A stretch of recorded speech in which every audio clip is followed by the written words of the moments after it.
Je suis dans le groupe avec certains potes. Quand j'ai vu qu'il y avait le tir au but arrivé, j'ai dit les gars, restons confiants. Ter Stegen va nous sauver. Je lui ai dit, faites attention à moi, il y a des super pouvoirs. Bonjour la famille, j'espère que vous allez tous très bien. NETCH, Netier le catalan sur votre écran les gars. Bienvenue dans le débrief Real Betis versus FC Barcelona. Ouais, franchement ce match-là, j'ai plein de choses à dire. Déjà, on va parler de ce qui s'est passé dans ce match, les buts marqués, les buts encaissés, la façon dont le FC Barcelone s'est débrouillé dans ce match-là. Mais surtout, il reste bien là jusqu'à la fin parce qu'on va parler de Xavi. Parce que franchement, ça blow my mind. Il y a des choses que je comprends pas. Il y a des choses que je comprends pas. Donc il va falloir qu'on m'explique. Alors si tu es prêt, on commence. Sans plus tarder, générique.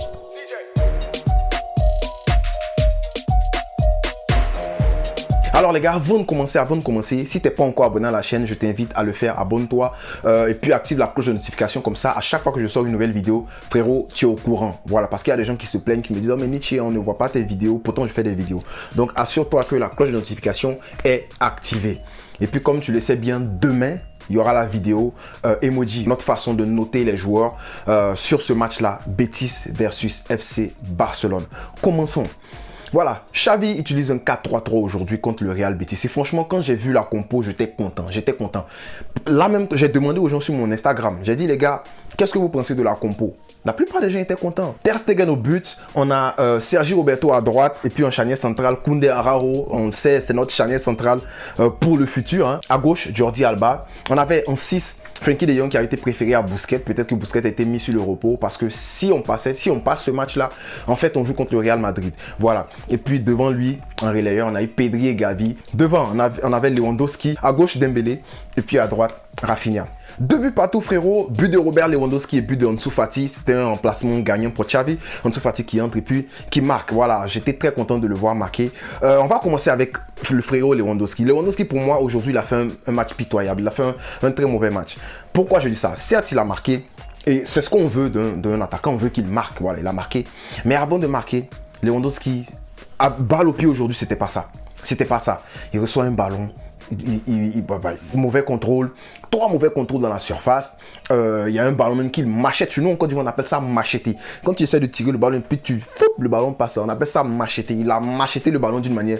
Je me suis senti à Bobo bien, à Djamé là-bas. Voilà, elle est petite. Ah, Lewandowski, c'est toi qui es là comme ça. En tout cas, pour moi aujourd'hui, dans le contenu, beaucoup de paires de balles. On le voyait même pas. À un moment, il avait même disparu. Oh, on connaît Lewandowski, c'est un mec qui drop down, qui vient vers le milieu pour essayer de réguler le jeu. Il décroche un peu, il change de côté et tout. Mais je suppose que la façon dont il a commencé le match, ça l'a pas vraiment aidé. Voilà. Donc pour moi, aujourd'hui, Lewandowski n'a pas fait un bon match. Malgré son but, voilà. Je suis content quand même du but qu'il marque. Allez, on va parler du but rapidement. Hein. On le savait, le Barça avait beaucoup d'opportunités pour marquer dans ce match-là et ça s'est ressenti parce qu'on a eu 12 tirs, 9 dans le jeu et puis le reste sur coup de pied arrêté. Cependant, quand tu vas de l'autre côté, tu vois que l'adversaire a eu 15 tirs. Et on va parler de ça tout à l'heure parce que franchement, moi, je suis pas content par rapport à ça. Je suis pas content parce qu'en deuxième mi-temps, on s'est laissé dominé. Voilà, donc Lewandowski il a marqué. Bien, si on parle du but de Lewandowski, il y avait quand même des comptes favorables. D'abord, il faut reconnaître que Dembélé était largement au-dessus de tout le monde. Au-dessus de l'adversaire, au-dessus de son équipe, au-dessus même de l'arbitre, au-dessus du stade. Dembélé était au-dessus de tout le monde aujourd'hui. Il marchait sur l'eau. Pour ça que j'ai pas compris quand Xavi l'a sorti. Sauf si après on me dit, on va parler de Xavi tout à l'heure, mais sauf si après on me dit que Dembélé a senti une gêne. Je vais comprendre parce que quand il sortait, Xavi lui a parlé, il a tapoté un peu sur sa tête pour lui dire genre un truc genre ça va aller, un truc comme ça. Donc j'espère que Dembélé n'a pas une gêne ou bien il n'est pas blessé. Peut-être que c'était pas précaution. Mais Xavi,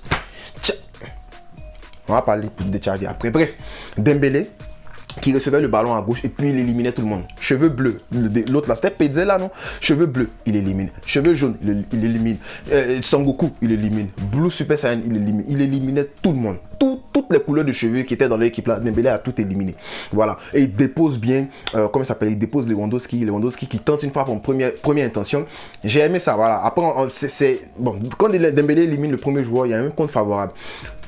Quand Lewandowski aussi essaie de marquer, il y a un autre compte favorable et puis le ballon revient sur lui et puis il marque avec composure, c'est quand il marque. Mais ce que je veux dire, j'ai bien aimé le fait que Lewandowski tire en première intention. Voilà, en première intention. Ça, c'est un mot qui est important parce que chez nous, au Barça, là, on voit pas trop ça. On a des mecs dont le ballon arrive, ils font un petit crochet, ils font tout comme ça. Première intention. Quand il dit première intention, je pense déjà à Rafinha. Rafinha. Bon, il n'a pas fait un mauvais match aujourd'hui. Moi, je pense qu'il a fait un match correct. Maintenant, à vous de me dire, dites-moi en commentaire si vous pensez qu'il a fait un mauvais match. Écrivez ça en commentaire. Mais je pense qu'il a fait quand même un match correct. Mais Rafinha, lève la tête, petit. Petit, tu es bon, lève la tête. Il est parti sur le côté là-bas.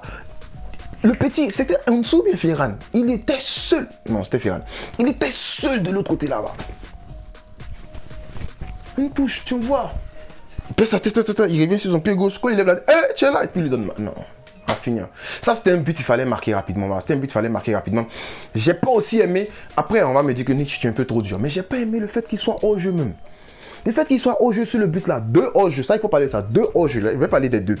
Le fait que Rafinha soit hors jeu, moi, ça m'énerve. Je sais que tu vas me dire, non, mais Nietzsche, c'était quand même un orteil. Il faut comprendre et tout et tout. Non. Non. Rafinha joue quelle position? Il est ailier. Rafinha est un ailier.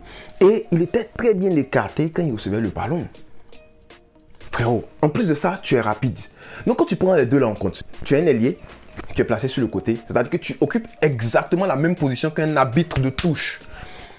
Tu vois tout le monde. Mais aligne-toi. Ou bien si tu penses que tu n'es pas sûr même là, vu que tu es rapide, mais recule un peu, recule juste d'un cran. Parce que ça, c'est un petit détail. Tu vas me dire, non, Nietzsche, il ne faut pas l'incendier par rapport à ça. Vous connaissez Rafinha, c'est moi qui étais le premier youtubeur Barça à parler de Rafinha. Tout le monde était sur Anthony, tout le monde était sur tel. Moi, il disait non, Rafinha. Vous savez. Donc, vous savez que j'aime le gars, mais en cas, se dit la vérité. Là, ce moment, moi, je ne suis pas content. Parce que c'est les petits détails qui sont importants. Si on tue ce match-là, les 2 autres jeux là, on nous donne, on marque là, c'est fini. On a tué le match. Donc voilà, je ne suis pas content par rapport à ça. Il faut qu'il fasse beaucoup plus attention. Parce que ce genre de truc-là, ça peut nous porter préjudice. De l'autre côté, hors-jeu aussi de Ferran. Non, mais lui-même, son hors-jeu, lui, c'était plus bête même que celui de Rafinha. Frérot, mais... Il y a des gens qui doivent faire la méditation de notre école. Ils doivent s'asseoir et puis méditer. Être dans le moment présent. Tu vois, la méditation, c'est bon. Ferran a besoin de ça parce qu'il ne sait pas où il était. Il faut être mindful, petit. Réfléchis un peu, pense. Il est là-bas, il est hors-jeu, il s'en fout. Il reçoit le ballon, il se tourne, tombe, passe bizarre ensemble, on marque là-bas. Il était content quand même. Hein. On voulait le but. Voilà. Mais voilà, il faut que le petit se réveille. Ferran aussi, je l'aime bien, j'aime tous les joueurs du Barça hein, actuellement. Comment ça s'appelle? Sergio Roberto m'énervait, mais en tout cas, Sergio Roberto dans ce match-là, j'ai bien aimé. Il y a des moments où il disparaissait. On ne le voyait pas. Un coup comme ça, contre-attaque, on voit Busquets latéral droit. Sergi, tu es où? Sergi, tu es où? Voilà. Mais j'ai bien aimé le truc là, le sauvetage de Sergio Roberto. Voilà, c'était très classe. Alors, le Barça était supérieur en première mi-temps. Bon, à quelques moments de la première mi-temps, je peux dire à 70% de la première mi-temps. Mais en deuxième mi-temps, on a commencé à choquer. Et ça nous arrive la plupart du temps. J'ai déjà dit, je suis fatigué de dire ça. Nous là, c'est notre point qui est là. Deuxième mi-temps, quand on revient, on joue plus. On commençait à se faire dominer dans les duels. Au milieu, la bataille du milieu était déjà perdue. Je ne savais pas. Et puis, qu'est-ce qui se passait? L'adversaire laissait des espaces parce que l'adversaire montait sur nous. Déjà, une hypothèse pour pouvoir expliquer pourquoi on était dominé, c'est qu'actuellement, on a un très gros problème avec les équipes qui sortent sur nous pressés. Tu as remarqué, ça fait 2 matchs qu'on sort sur nous pressés, on se perd. Donc, quand ils sont sortis, ils ont commencé à presser, puis on a commencé à paniquer. Voilà, on a commencé à paniquer. Alors, quand ils sortent pressés, ils laissent beaucoup d'espace derrière. Quand ils laissent beaucoup d'espace derrière, tu as besoin de quoi pour marquer? Je te dis, un petit coup. Tu as besoin d'un attaquant qui est très rapide, mais surtout qui est intelligent, qui sait prendre les espaces. Parce que même si tu es rapide et puis tu cours bêtement, tu t'en vas, non, ça sert à rien. Morata. Tu vois de quoi il parle, non? Tu as besoin d'être intelligent aussi pour pouvoir prendre avantage de l'espace que tu laisses derrière. On a vu qu'Ansu Fati, il est rentré. Très bon appel dans le dos. Appel en courbe, s'il te plaît. Un attaquant doit savoir faire ce genre de truc. Appel en courbe, il reste sur la ligne. Puis paf, quand le ballon s'en va, il décroche parce qu'il compte sur sa vitesse. Tu as besoin d'une deuxième chose, tu as besoin d'un milieu stable. Un milieu stable qui pourra calmer le ballon, faire circuler le ballon et puis boum. Mais on avait un problème, c'est qu'au milieu, on avait perdu la bataille. Donc même quand Dembélé était là, Dembélé pouvait prendre les espaces. Le ballon, il ne montait pas. Bon, Xavi veut faire un remplacement. Xavi sort un milieu qui était bon dans le match pour faire entrer Busquets. Je comprends l'entrée de Busquets parce que Busquets devait entrer dans ce match. Moi, j'ai réclamé Busquets ici. Sur mon Twitter, j'ai réclamé Busquets. J'ai dit, il faut qu'on entre Busquets ou bien Kessié on a besoin de dominer le milieu, tu comprends. Xavi a fait sortir De Jong qui pour moi, sur la première mi-temps, était le meilleur milieu du Barça. Si tu n'es pas d'accord, dis-moi ça en commentaire. Moi, je pense que De Jong ne devait pas sortir. Maintenant, peut-être... Là, je vais essayer de le défendre. Je vais essayer de comprendre un peu à quoi il a pensé. Si Xavi a pensé qu'on était déjà qualifié pour la finale, ça c'est une grosse erreur parce que regardez ce qui s'est passé. On a failli perdre à cause de ses remplacements. Voilà.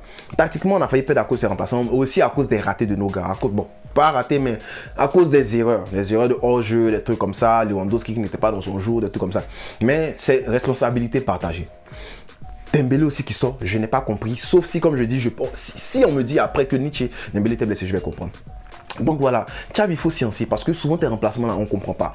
Alors on va parler rapidement de quelques joueurs. On va commencer par Ansu Fati qui fait une entrée extraordinaire pour moi. C'est une très bonne entrée, c'est de ça dont on a besoin. Pourquoi je dis ça? Déjà, il marque un bon but.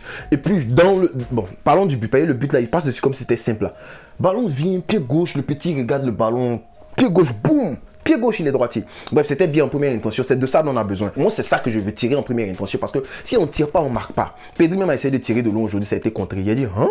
Mais je rêve ou quoi? Donc voilà, Ansu Fati qui fait une bonne entrée dans le jeu, c'est bon. Et il prend le penalty, l'avant-dernier penalty, il prend, il marque. D'ailleurs, même tous les petits l'ont marqué.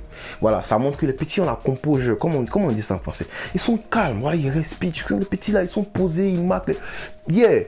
Deuxième point, l'entrée d'Alonso, pour moi, c'était catastrophique aujourd'hui. Alonso, frérot, qu'est-ce qu'il y a? Toi, tu entres et puis on te mange comme ça. Le petit, il est fatigué. Enrique, il est sur un pied. Il est sur un pied là-bas, il dribble Alonso comme son enfant. Course, il calme le ballon. Alonso, ça va tomber, il attrape, il dit viens ici, il le dribble encore.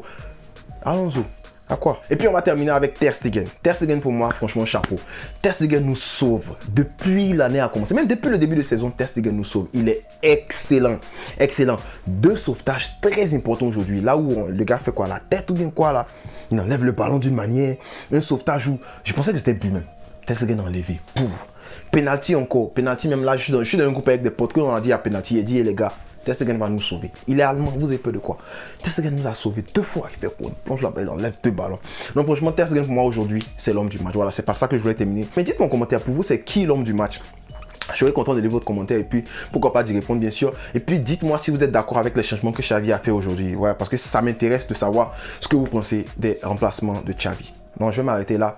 N'oubliez pas la vidéo sur la note des joueurs, sur l'emoji que je donne à chaque joueur. C'est pour demain. Donc voilà, on va s'arrêter là. On est content de la victoire, même si je pense qu'en deuxième mi-temps, on s'est fait piétiner. Voilà, on n'aurait même pas dû aller en prolongation. Et même en prolongation, les gars étaient fatigués, mais on n'arrivait pas à marquer. C'est quoi le problème? Manque de niveau, manque de confiance, je sais pas. Mais voilà, on aurait dû tuer ce match-là depuis. Donc voilà, on va s'arrêter là pour aujourd'hui. On ne cessera jamais de le dire, les gars. Bisca! El Barça.